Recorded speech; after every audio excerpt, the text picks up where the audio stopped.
Dari entris itu timbul jamur putih seperti ini. Dan dimana apabila kerat kulitnya seperti ini mengalami warna kecoklatan. Dan ini lagi yang akan saya lakukan pelepasan sungkup. Ini juga hasil sambungan saya yang mengalami kegagalan. Kemudian ini saya akan lakukan pelepasan sungkup yang hasil sambungan saya yang berhasil saya lakukan.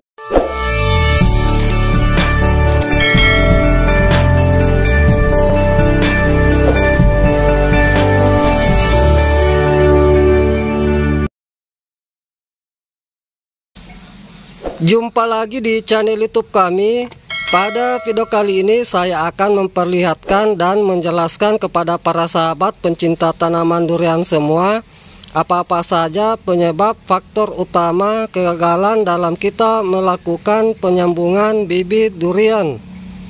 Sebelum saya memperlihatkan dan menjelaskan apa-apa saja faktor utama penyebab kegagalan dalam kita melakukan penyambungan pada bibit durian, terdahulu di sini saya akan perlihatkan beberapa contoh hasil penyambungan yang telah saya lakukan, yang dimana nantinya di sini saya akan perlihatkan hasil sambungan yang gagal dan hasil sambungan yang berhasil saya lakukan.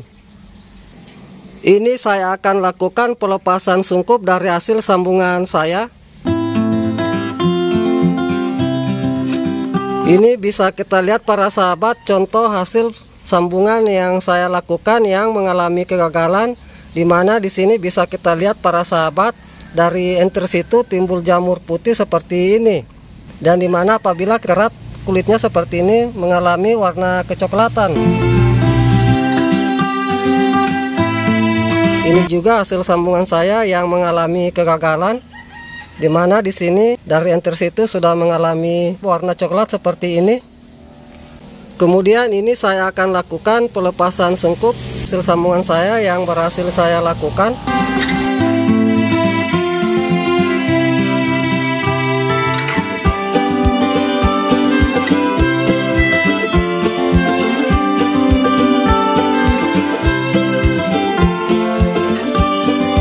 Jadi di sini ada dua yang mengalami kegagalan. Di sini sengaja memang saya lakukan penyambungan untuk menghasilkan kegagalan agar nanti bisa menjelaskan kepada para sahabat apa-apa saja penyebab faktor kegagalan dalam kita melakukan penyambungan bibit durian.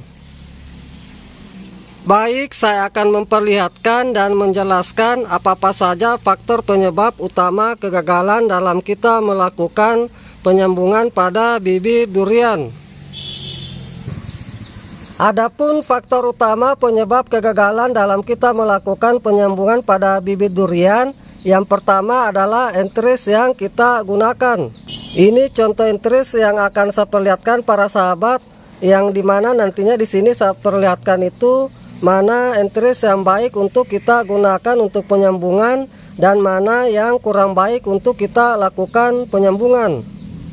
Ini saya akan perlihatkan contoh entris yang kurang baik untuk kita lakukan penyambungan, yaitu yang pertama, jangan kita menggunakan entris yang terlalu muda, karena nantinya rawan mengalami pembusukan, karena dari kandungan air pada entris itu masih sangat tinggi. Ini contoh dari hasil sambungan saya yang saya gunakan entris yang terlalu muda, rawan mengalami pembusukan, di mana timbul jamur putih seperti ini. Ini entrisnya masih sangat lembek sekali. Kemudian yang kedua saya akan perlihatkan contoh entris yang kurang baik juga untuk kita lakukan penyambungan, yaitu jangan kita gunakan entris yang terlalu tua. Karena untuk entris yang terlalu tua itu untuk kambiumnya sangat sedikit sehingga rawan mengalami kekeringan. Dan biasanya untuk entris yang terlalu tua itu mata tunasnya sangat kecil sekali, bahkan tidak memiliki mata tunas. Dan ini contoh dari entris yang saya gunakan penyambungan yang terlalu tua, hasilnya seperti ini para sahabat.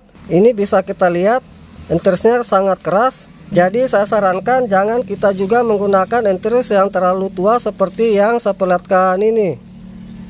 Adapun untuk entris yang baik untuk kita lakukan penyambungan, yaitu kita cari entris yang tidak terlalu tua dan tidak terlalu muda, dan dimana memiliki mata-mata tunas yang menonjol seperti ini. Ini bisa saya perlihatkan para sahabat perbandingan dari ketiga entris. dimana di sini enteris yang baik untuk kita gunakan penyambungan. Ini enteris yang masih muda dan ini enteris yang tua. Kemudian yang kedua, faktor utama penyebab kegagalan dalam kita melakukan penyambungan pada bibit durian, yaitu alat pengirisan penyambungan yang kita gunakan. Usahakan untuk alat yang kita gunakan itu harus benar-benar tajam dan bersih. Ini ada dua contoh alat, yaitu silet yang tajam dan silet yang tumpul. Ini saya akan perlihatkan contoh pengirisan yang akan saya lakukan dengan menggunakan silet yang tajam. Bisa kita lihat para sahabat, untuk pengirisan yang kita lakukan itu halus dan rata. Dan ini saya akan perlihatkan silet yang saya gunakan, yaitu silet yang tumpul. Ini bisa kita lihat untuk pengirisan itu susah kita lakukan. Jadi licin seperti ini. Jadi saya sarankan jangan kita gunakan alat yang tumpul karena hasilnya akan seperti ini, yaitu pengirisan sangat kasar dan susah kita lakukan pengirisan. Kemudian yang ketiga, faktor utama penyebab kegagalan dalam kita melakukan penyambungan pada bibit durian, yaitu pada saat kita lakukan pengirisan enteris. Ini saya akan perlihatkan cara pengirisannya itu.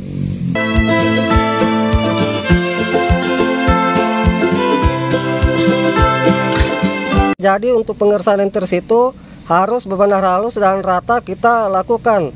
Dan usahakan pada ujung enteris itu yang kita lakukan pengirisan harus tipis, agar nanti pada saat kita lakukan penyatuan pada batang bawah bisa rapat kita lakukan. Kemudian faktor yang keempat, yaitu pada saat kita melakukan penyatuan antara enteris dan batang bawah. Ini saya akan perlihatkan para sahabat contoh untuk kita lakukan penyatuan itu. Ini saya lakukan pembelahan batang bawah yang akan saya lakukan penyambungan. Untuk pembelahan itu kita lakukan pas di tengah seperti ini, kira-kira sekitar 2 cm atau 2 mata pisau silet. Dan ini saya akan perlihatkan para sahabat. Jadi untuk enteris itu kita lakukan penyatuan apabila memiliki batang bawah yang besar. Usahakan untuk enteris yang kita masukkan itu salah satu sisi rata pinggir. Jangan kita lakukan penyimpanan enteris di tengah, karena kita ketahui bersama bahwa kambium itu berada di pinggiran kulit.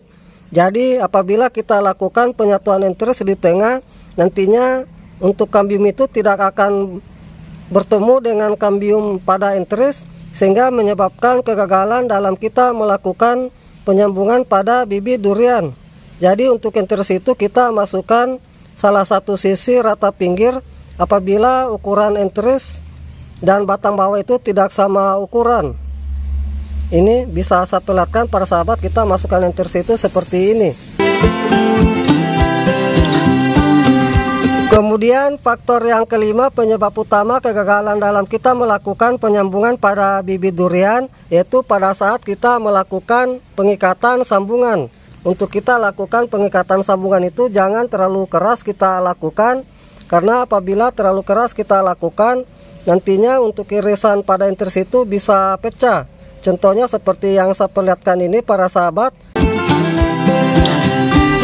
Kemudian faktor penyebab kegagalan dalam kita melakukan penyambungan pada bibit durian, yaitu pada saat awal proses kita melakukan penyambungan, usahakan untuk media tanam itu kita jaga kelembapannya. Jangan sering kita lakukan penyiraman apabila media tanam masih lembab. Karena apabila kita sering lakukan penyiraman, nantinya menimbulkan penguapan yang tinggi dalam sungkupan yang menyebabkan nantinya mudah mengalami pembusukan pada enteris. Itulah beberapa faktor penyebab utama kegagalan dalam kita melakukan penyambungan pada bibit durian. Jadi bagi para sahabat yang sering mengalami kegagalan dalam melakukan penyambungan pada bibit durian, silakan dicoba seperti yang sudah saya perlihatkan tadi dan saya sudah jelaskan. Semoga bisa bermanfaat. Salam sukses selalu. Salam pencinta tanaman durian.